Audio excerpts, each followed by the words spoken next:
Nggak apa-apa, Kalau Bang, nggak Islam apa-apa. itu, Itu ekspresi orang Islam, nggak apa-apa.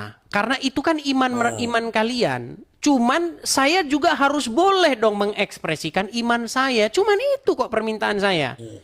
Kita nggak boleh munafik bahwa menurut ajaran agama Islam, Kristen itu sesat. Menurut ajaran agama Islam. Gak apa-apa orang itu iman kalian. Tapi saya ya. juga boleh mengekspresikan iman saya. Menurut iman saya, Muhammad itu bukan nabi, tapi nabi-nabian.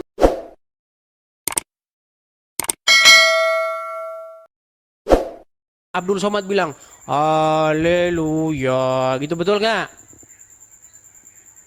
Kalau spesifik gitu sih kayaknya nggak juga sih, Bang. Nah, kan susah. Gini, Nggak apa-apa, kalau Bang, nggak Islam apa-apa. itu, Itu ekspresi orang Islam, nggak apa-apa. Karena itu kan eh, iman kalian. Cuman saya juga harus boleh dong mengekspresikan iman saya. Cuman itu kok permintaan saya. Kita nggak boleh munafik bahwa menurut ajaran agama Islam, Kristen itu sesat. Menurut ajaran agama Islam. Gak apa-apa orang itu iman kalian. Tapi saya ya. juga boleh mengekspresikan iman saya. Menurut iman saya, Muhammad itu bukan nabi, tapi nabi-nabian. Nah, yang tidak boleh itu, Bang, ketika orang Islam mengekspresikan ekspresinya, mengekspresikan agamanya dibilang dakwah. Tapi orang Kristen melakukan hal yang sama dibilang penistaan agama, itu yang nggak boleh. Tapi kalau Bang Edis bicara Islam ada dasarnya nggak dari Kristen? Baik, baik. Di dalam ajaran agama Kristen dikatakan bahwa tidak mungkin tidak ada penyesatan. Bahwa penyesatan itu harus ada. Makanya sebagai seorang Kristen saya harus melakukan hal yang defensif supaya penyesatan itu tidak masuk dan menimpa saudara-saudara saya sehingga mereka ikut disesatkan. Penyesatan di bidang apa maksudnya? Contoh misalnya Perlakuan ketika atau keimanan? ketika Zakir Naik datang ke Indonesia tahun 2017 di hadapan 40.000 orang di Stadion Bekasi, di Stadion Patriot Bekasi, dengan pengawalan Kepolisian Negara Republik Indonesia. Dia berorasi, demikian orasinya. Dia bilang begini, bahwasanya tidak pernah Yesus mengklaim keilahian. Kalau ada Yesus mengklaim keilahian, saya masuk Kristen. Langsung umat muslim teriak, Allahu Akbar. Sudah mau nonton videonya atau percaya aja sama saya? Ya gambarannya udah ketangkap sama saya. Zakir Naik berorasi tentang Bible. Dia kutip Bible sekian, Yohanes sekian, ayat sekian, bukian sekian. Pada penutupnya dia katakan, Yesus adalah seorang muslim. Nah, ketika dia bilang begitu, Bang, di negara kita, itu dia malah dikawal sama polisi. Dikasih Stadion Patriot Bekasi. Kasih fasilitasnya. Wah, difasilitasi negara, sambut petinggi-petinggi negara. Bahkan seorang wapres menyambutnya. Tapi giliran saya nanggapin, ini penistaan. Tangkap. Penjarakan orang ini, tangkap. Apa kayak gitu, Bang? Coba, ketika orang Islam melakukan narasi-narasi, orasi-orasi tentang Kristen, boleh dakwah. Bolehkah saya melakukan hal yang sama? Jadi intinya Edis ini curhat atau gimana di medsos? Iya, saya ini menyuarakan keadilan. Supaya jangan hanya orang Islam saja yang boleh bahas Kristen. Kristen Tapi juga tahu harus nggak boleh kalau bahas agama Islam. tahu nggak kalau itu emang konsepnya orang Islam seperti itu? Konsep Kristen juga begitu, boleh juga Kristen mengajarkan ajaran Kristennya, mengajarkan juga yang mana yang sesat juga boleh. Ada di dalam Ada, kitab-kitabnya. ada. Contohnya itu. Tadi kan sudah saya bacakan, tidak mungkin tidak ada Biasa. penyesatan, tetapi alangkah lebih baiknya orang yang menyesatkan itu dilemparkan ke dalam laut. Hmm. Nah, Menyesatkan dalam arti cuman sekarang ini kan kita tidak fisik begitu loh. Kita ini kan ide, kita ini kan sudut pandang yang kita adu ini. Ketika Tapi kalian kan mengeluarkan sudut pandang kalian boleh. Kok saya kok nggak boleh gitu loh. enggak, gini Bang Edis. Kalau Hmm. bahasanya menyesatkan itu kan menyesatkan kaum Kristen maksudnya, bukan orang Islam yang menyesatkan Kristen kan? Gini ya, inti yang kita tonton tadi Bang, seorang penceramah muslim, dia membuat narasi atau membuat penafsiran, membuat orasi-orasi, pidato tentang agama Kristen. Bahwa Yesus tidak pernah mengklaim definiti, keilahian. Bahwa Yesus itu seorang muslim. Bahwa Yesus itu tidak disalibkan. Bahwa Yesus itu menubuatkan kedatangan Muhammad. Bahwa kitab Kalau suci gini, orang Kristen itu dipalsu-palsukan. kalau tujuannya untuk menguatkan umat Islam boleh nggak? Boleh, kenapa tidak boleh? Boleh. Boleh. Iya. Tapi saya boleh nggak melakukan hal yang sama? Tapi kepada umat Kristen apa umat Islam? Publik ini Bang, itu juga publik. Publik itu Bang, kepada siapapun pemirsa yang nonton. Zakir Naik pun sifatnya publik dia. Dia mengundang yang muslim. Banyak, kalau Anda tonton itu video panjang Bang. Tahun 2017, Zakir Naik itu tur dia. Dia datang ke Surabaya, Jakarta, ke Makassar. Tur Indonesia. Sekarang pun dia datang lagi. Cuman saya tidak tahu materi yang terbaru sekarang. Saya nggak tahu apakah masih membahas bahasa agama Kristen atau tidak. Saya belum nonton video yang sekarang. Mengolok-olok nggak itu Bang? Baik, nah ini kita bicara mengolok-olok. Baik, Iya. Bang, ketika Anda mengatakan bahwa Yesus tidak disalibkan, Iya. itu sebenarnya hal yang sangat melecehkan ajaran agama Kristen, Bang. Itu adalah satu perbuatan besar yang dilakukan oleh Yesus kami. Ketika Anda katakan bahwa Yesus kami itu melarikan diri, diserupakan dengan yang lain, malah orang lain yang disalibkan, itu kan dalam sudut pandang kami, itu merupakan sesuatu hal yang merendahkan agama kami. Masa Yesus jadi seorang pengecut, lari, digantiin orang gitu? Enggak. Di dalam konsep muslim kan seperti itu. Dibikinlah orang entah mukanya muka siapa, langsung berubah jadi dia, kan aneh begitulah. Ya emang itu dasar dari Islam segitu gitu. Iya. Jadi Nah, nggak makanya bisa merubah kita jangan gitu. bicara materialnya dulu. Gini, Iya. artinya orang Islam membahas agama Kristen. Setuju? Iya. Nah, boleh nggak sekarang gantian orang Kristen bahas agama Islam? Tapi, saya setuju dengan Anda. Jangan memfitnah. Jangan mengatakan yang nggak ada. Ya. Contoh. Kalau orang Islam bilang, tidak disalibkan. Ada itu dasarnya. An-Nisa ayat 157. Wa ma qataluhu wa ma salabuhu walakin syubbihalahum. Betul. Mereka tidak membunuhnya dan mereka juga tidak menyalibnya melainkan yang diserupakan oleh dia. Betul. Oleh mereka, betul? Ya. Jadi Nah, gimana pemahamannya? saya pun ketika saya mengatakan sesuatu tentang agama Islam, saya tidak pernah memfitnah. Kalau saya memfitnah, saya sudah bilang, kalau ada orang muslim yang bisa nunjukkan saya fitnah, nggak usah capek-capek lapor polisi. Saya lompat dari Monas. Ya. Ya, Coba. selama ini Bang Edis itu menyampaikan ayat-ayatnya itu sesuai konteksnya. Terus ya dalil-dalil hadis ya itu memang sesuai.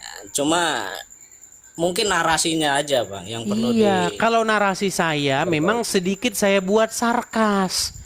Itu namanya satu bagian entertainment. Ya. Zakir Naik juga melakukan hal-hal yang sarkas. Sama, itu juga bagian dari entertainment. Gitu loh. Ya, ya emang sekarang seperti itu modelnya Bang. Kenapa sekarang naik ini rating perdebatan? Tapi yang dikhawatirkan ini implementasi kepada masyarakat ini Bang. Gimana menurut Saya setuju. Begini, tadi kan yang nonton 40.000 orang. Itu live, itu nontonnya langsung itu, onsite ya. Langsung di situ nonton. Ini online yang nonton ini, 27.000 orang. Artinya sama-sama ditonton. Nah, ketika Zakir Naik ditonton 40.000 orang, adakah perkataan bagaimana nanti kalau menimbulkan gesekan, bagaimana nanti kalau menimbulkan disintegrasi? Nggak ada. Nggak ada kan? Tapi tiba-tiba kalau saya ngomong, kenapa ada pernyataan seperti itu? Ini yang saya juga heran. Kalau orang Islam bahas Kristen, nggak ada kata-kata nanti terjadi perpecahan bang, nanti terjadi ini. Bahkan mereka pajang itu di jalan raya. Apanya? Apakah Bible dipalsukan? Ada bannernya itu. Nggak ada menimbulkan disintegrasi, nggak ada polisi di situ nurunin bannernya, nggak ada di situ ulama datang nurunin bannernya, nggak ada. Tapi kenapa ketika orang Kristen melakukan hal yang sama, langsung dibilang, bagaimana nanti bang implementasinya dengan masyarakat awam? Berarti Anda sedang menunjukkan bahwa masyarakat Islam gampang marah. Tapi kan itu sebagian kecil aja bang yang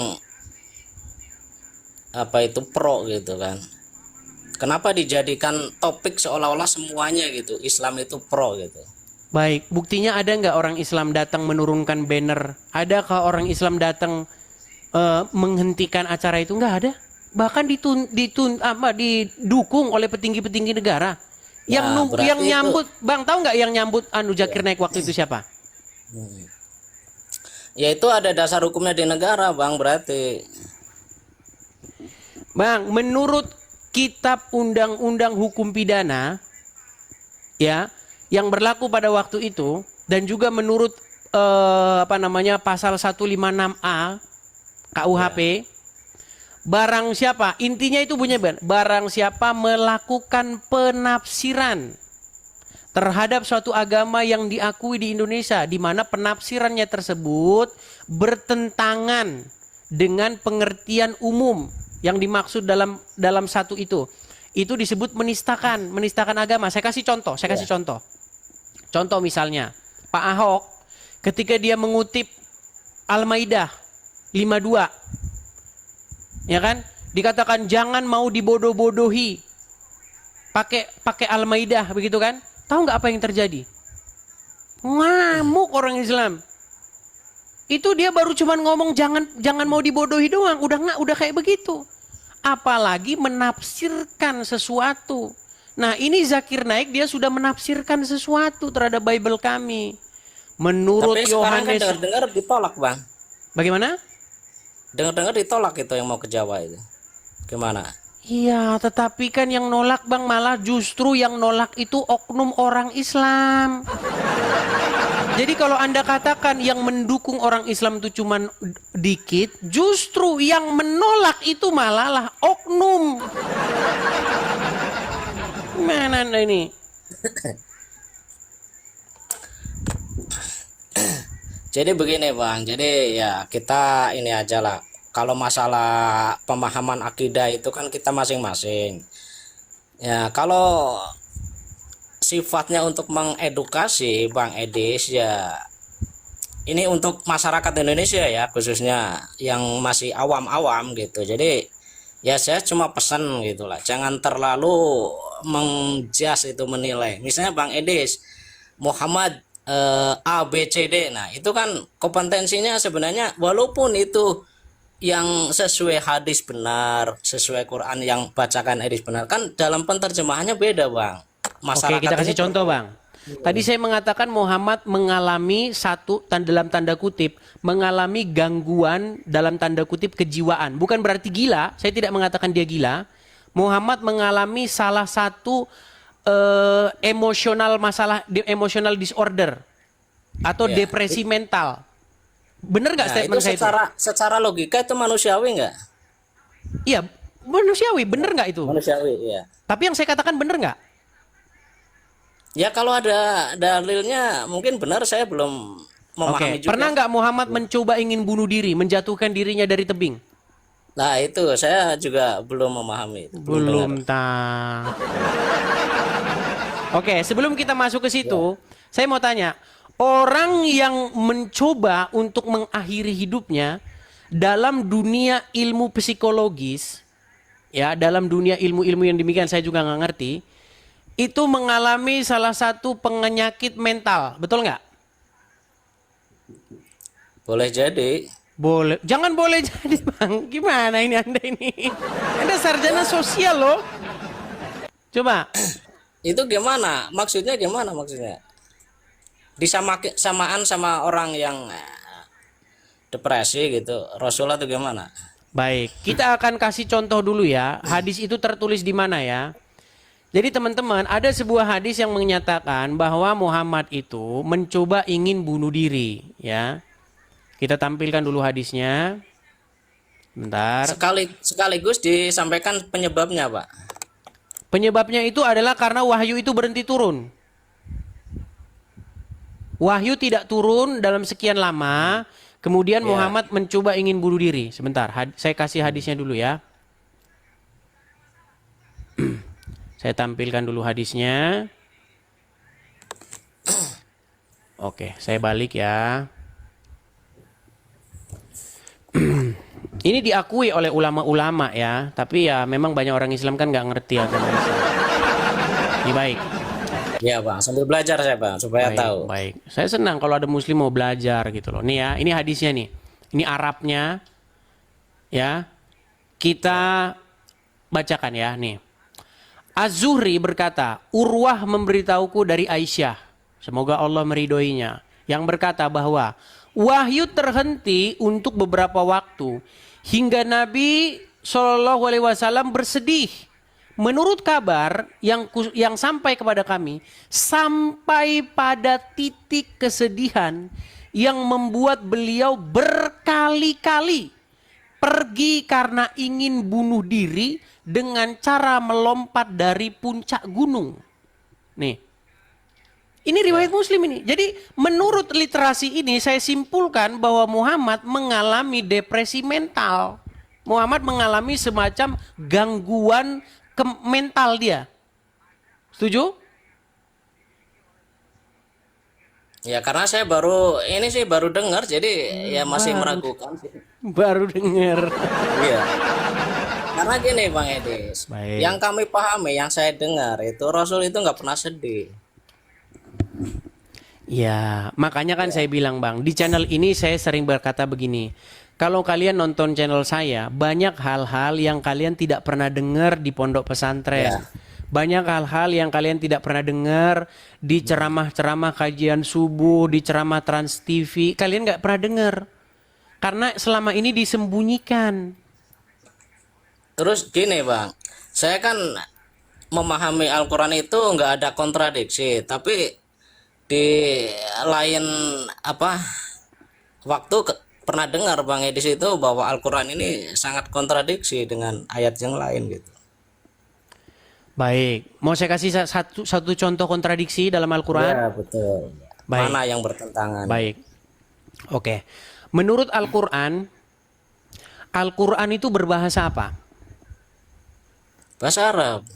Oke.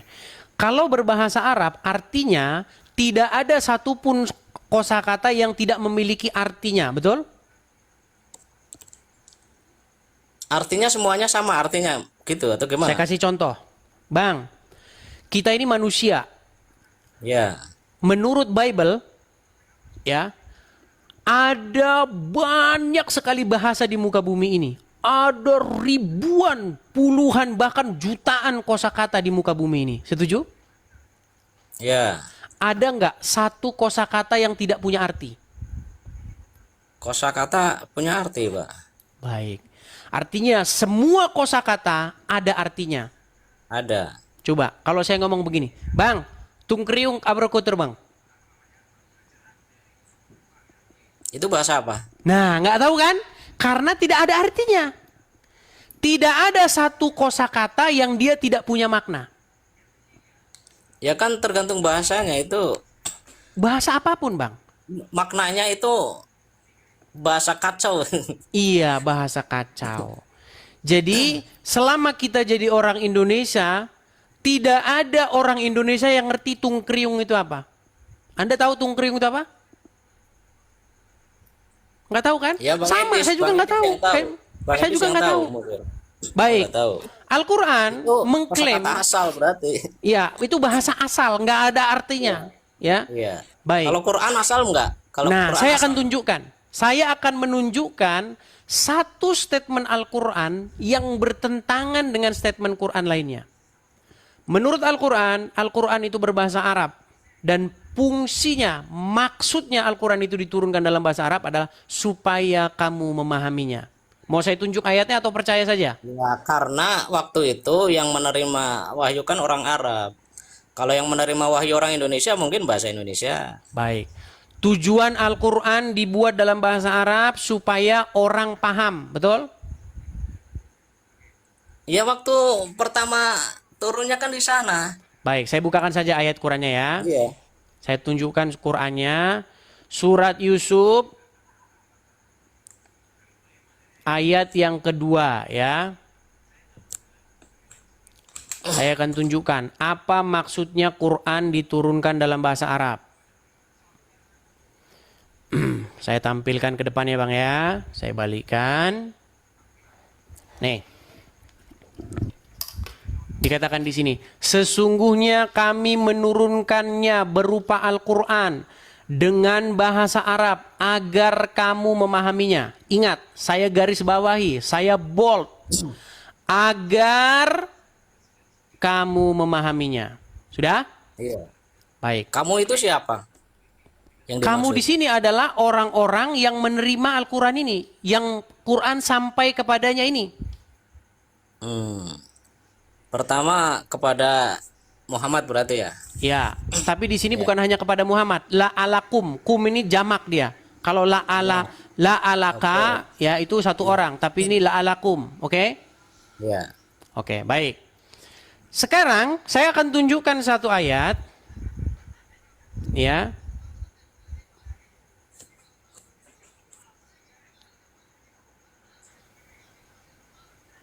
Saya akan tunjukkan. Nih Bang ya. Oke, Anda tahu ini apa? Kaligrafi bang. Ya, ini ayat Quran nggak ini? Oh ya kalau tulisannya AL itu ya. Dan mim. Alif lam. Mim ya. Oke, alif lam mim. Bang, ini ayat Quran bukan alif lam mim ini? Alif lam mim ya itu biasanya di awal-awal surat gitu. Ya, alif lam mim. Coba saya tanya, tujuan Al-Quran diturunkan supaya kamu memahami, betul? Ya. Oke. Coba, ada nggak orang Islam yang paham ini? Ya itu perlu konteksnya belajar dulu sih.